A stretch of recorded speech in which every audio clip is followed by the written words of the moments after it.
Assalamualaikum warahmatullahi wabarakatuh. Perkenalkan, nama saya Zulwana, NIM A321200016.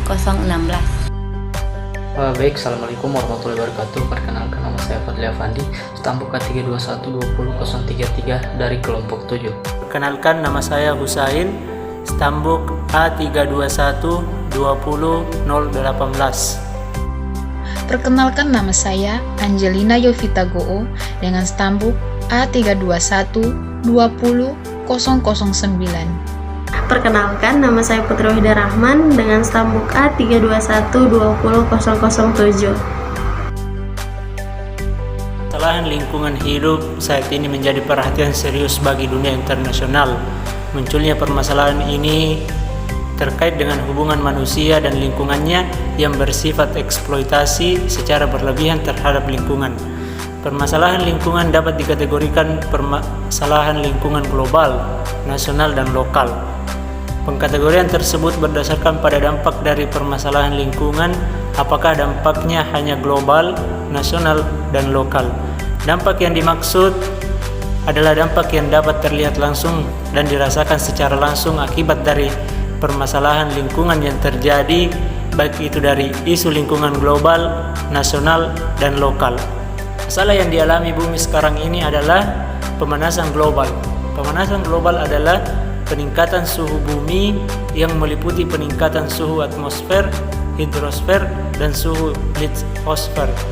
Pemanasan global terjadi akibat meningkatnya gas sulfur dioksida dan gas-gas rumah kaca seperti CO2 akibat dari pembakaran bahan bakar fosil. Proses pemanasan global ini terjadi ketika radiasi dari sinar matahari akan masuk ke bumi. Radiasi dari sinar matahari tersebut akan sampai ke bumi dan menghangatkan bumi. Sebagian dari radiasi matahari akan diserap oleh bumi dan sebagian bumi akan memantulkan kembali ke angkasa. Jika atmosfer bumi penuh dengan gas-gas rumah kaca, maka panas dari bumi tidak dapat diteruskan ke angkasa. Akibatnya, panas kembali ke bumi. Adanya pemanasan global menyebabkan banyak pengaruh pada kehidupan yang ada di bumi. Beberapa akibat dari pemanasan global adalah sebagai berikut. Pertama, iklim mulai tidak stabil. Para ilmuwan memperkirakan bahwa selama pemanasan global, daerah bagian utara dari belahan bumi utara akan memanas lebih dari daerah-daerah lain di bumi. Akibatnya, gunung-gunung es akan mencair dan daratan akan mengecil. Akan lebih sedikit es yang terapung di perairan utara tersebut. Daerah-daerah yang sebelumnya mengalami salju ringan mungkin tidak akan mengalaminya lagi. Pada pegunungan di daerah subtropis yang ditutupi salju akan semakin sedikit serta akan lebih cepat cair. Selanjutnya yang kedua yaitu peningkatan permukaan laut. Perubahan tinggi rata-rata muka laut diukur dari daerah dengan lingkungan yang stabil secara geologi. Ketika atmosfer menghangat, lapisan permukaan lautan juga akan menghangat, sehingga volumenya akan membesar dan menaikkan tinggi permukaan laut. Pemanasan juga akan mencairkan banyak es di kutub, terutama sekitar Greenland, yang memperbanyak volume air di laut. Selanjutnya bagian ketiga yaitu suhu global cenderung meningkat. Orang-orang mungkin beranggapan bahwa bumi yang hangat akan menghasilkan lebih banyak makanan dari sebelumnya. Tetapi hal ini sebenarnya tidak sama di beberapa tempat. Bagian selatan Kanada mungkin akan mendapat dari lebih tingginya curah hujan dan lebih lamanya masa tanam. Di lain pihak, lahan pertanian tropis semi kering di beberapa bagian Afrika mungkin tidak dapat tumbuh.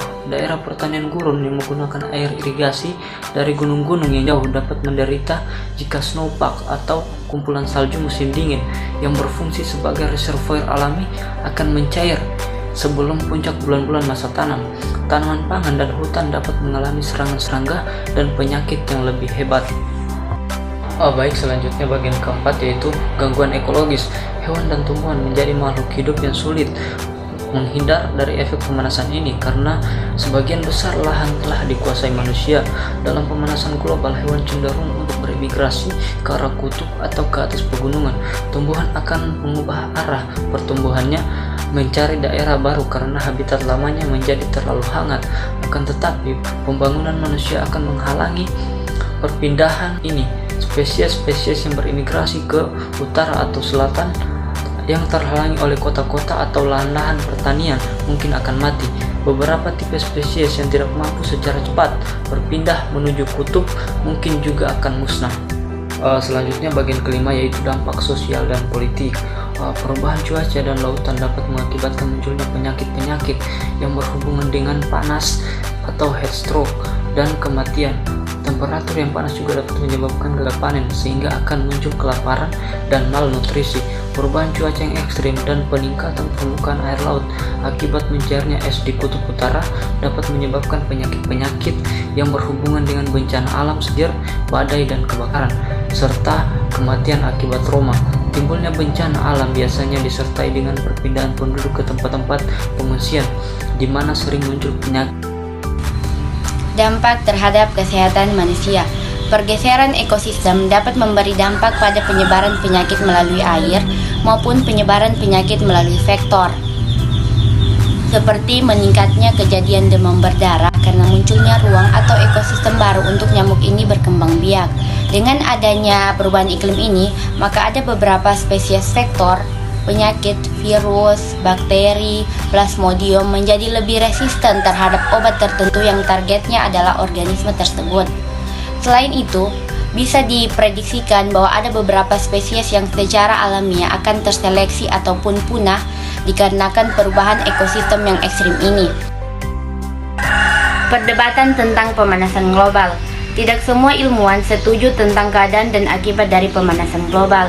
Beberapa pengamat masih mempertanyakan apakah suhu benar-benar meningkat.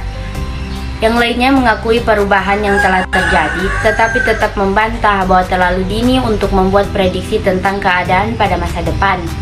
Kritikan seperti ini juga dapat membantah bukti-bukti yang telah menunjukkan kontribusi manusia terhadap pemanasan global dengan berargumen bahwa siklus alami dapat juga meningkatkan suhu. Mereka juga menunjukkan fakta-fakta bahwa pemanasan berkelanjutan dapat menguntungkan di beberapa daerah.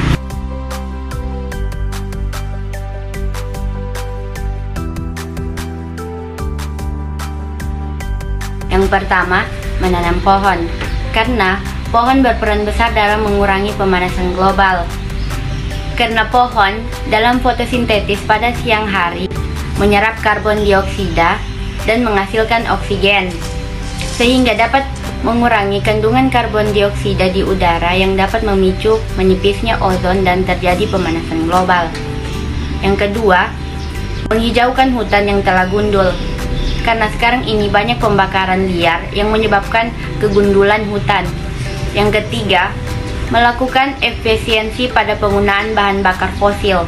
Selain dapat menyebabkan terjadinya pemanasan global, eksploitasi yang berlebihan pada bahan bakar fosil juga akan menyebabkan kelangkaan pada bahan bakar fosil tersebut, karena pembakaran fosil tidak dapat diperbarui. Yang keempat, mencari alternatif energi lain yang lebih ramah lingkungan dan harganya terjangkau oleh masyarakat luas.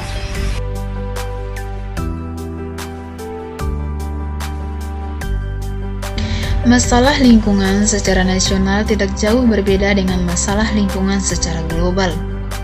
Bedanya terletak pada corak, bobot, besaran masalah. Masalah lingkungan secara nasional mempunyai persamaan yang jelas bila dibandingkan dengan masalah lingkungan di negara-negara berkembang dalam lingkup nasional. Keadaan dan masalah lingkungan pada tingkat nasional didahului oleh uraian mengenai keadaan dan masalah kependudukan yang secara global merupakan penyebab utama dan munculnya masalah lingkungan tersebut.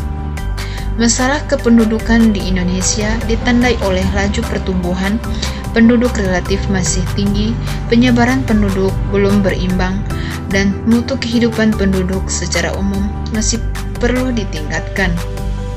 Di negara Indonesia masih banyak terjadi perusakan lingkungan yang mengakibatkan tidak seimbangnya ekosistem di alam.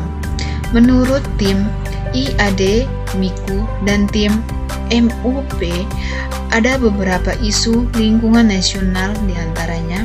Yang pertama, banjir. Banjir merupakan suatu peristiwa terbenamnya daratan yang pada keadaan normal kering karena meningkatnya volume air.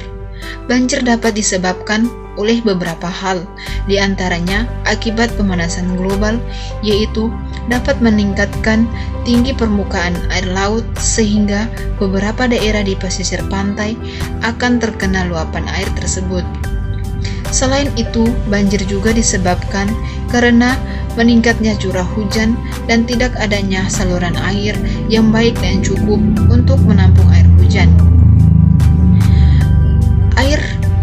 Banjir juga dapat disebabkan karena peluapan air sungai akibat meningkatnya curah hujan atau karena sebab lain seperti pecahnya bendungan sungai. Yang kedua, kerusakan hutan di Indonesia. Hutan di Indonesia banyak berkurang dan masih ada banyak mengalami kerusakan. Penyebab kerusakan hutan paling besar karena ulah manusia. Manusia melakukan eksploitasi dari hutan secara berlebihan dan mengabaikan segi dan yang ketiga, sampah. Manusia sebagai konsumen setiap harinya menghasilkan sampah atau limbah. Limbah yang dihasilkan oleh organik dan anorganik. Sampah anorganik dihasilkan dari rumah tangga maupun industri. Sampah merupakan masalah sosial yang dapat menyebabkan konflik. Di Indonesia, masalah sampah kurang mendapat penanganan yang baik.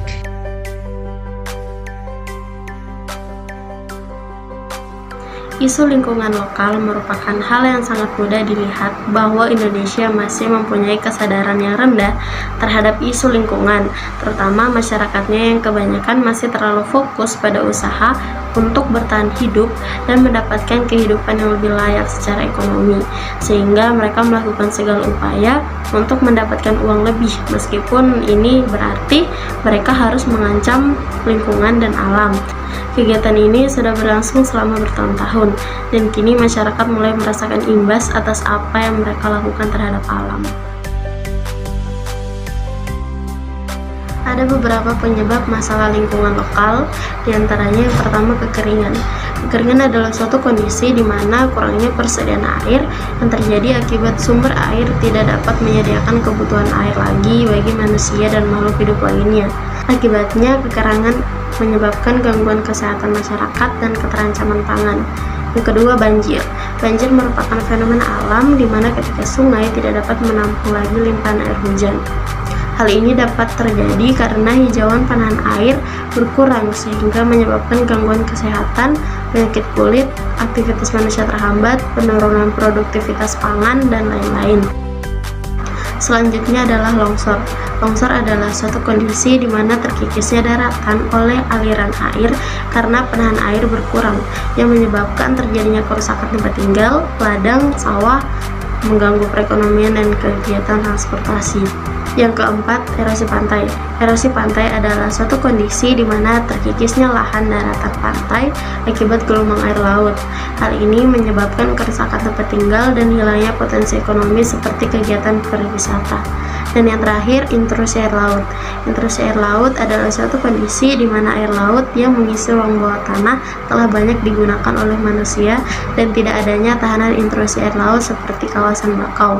Hal ini dapat menyebabkan terjadinya kekurangan stok air tawar dan mengganggu kesehatan masyarakat. Upaya yang dapat dilakukan guna mengatasi masalah lingkungan tadi, yaitu antara lain yang pertama, upaya yang dilakukan untuk mengatasi pencemaran air dapat dilakukan dengan pemakaian jumlah pupuk dan insektisida yang tepat dan sesuai aturan, kemudian pengolahan kembali limbah dengan benar industri agar tidak membahayakan lingkungan, pengurangan penggunaan bahan kimia yang dapat merubah keasaman atau kebasahan air, dan kesadaran diri membuang sampah pada tempatnya. Terakhir, pemanfaatan limbah domestik menjadi kerajinan tangan atau semacamnya. Selanjutnya, upaya yang dilakukan untuk mengatasi pencemaran tanah, yaitu dengan penggunaan insektisida dan pupuk yang benar dan jumlah yang tepat, pengolahan limbah industri yang baik dan benar sehingga tidak lagi merusak tanah, pemanfaatan kembali limbah yang masih bisa digunakan menjadi kerajinan tangan, atau mendaur ulang kembali sampah plastik, kertas, dan kaca. Kemudian, upaya yang dilakukan untuk mengatasi pencemaran udara, yaitu dengan mengendalikan jumlah kendaraan, penggunaan teknologi ramah lingkungan, pengurangan bahan bakar fosil, dan menjaga lingkungan sekitar. Akhir, usaha yang dilakukan untuk mengatasi permasalahan-permasalahan yang terjadi pada lingkungan dengan menggunakan teknologi ramah lingkungan, penegakan hukum yang adil dan konsisten dari pemerintah, membatasi jumlah pengambilan tambang dan pemanfaatan sumber daya alam, dan yang terakhir, mengikut sertakan masyarakat untuk mengatasi permasalahan global. Terima kasih.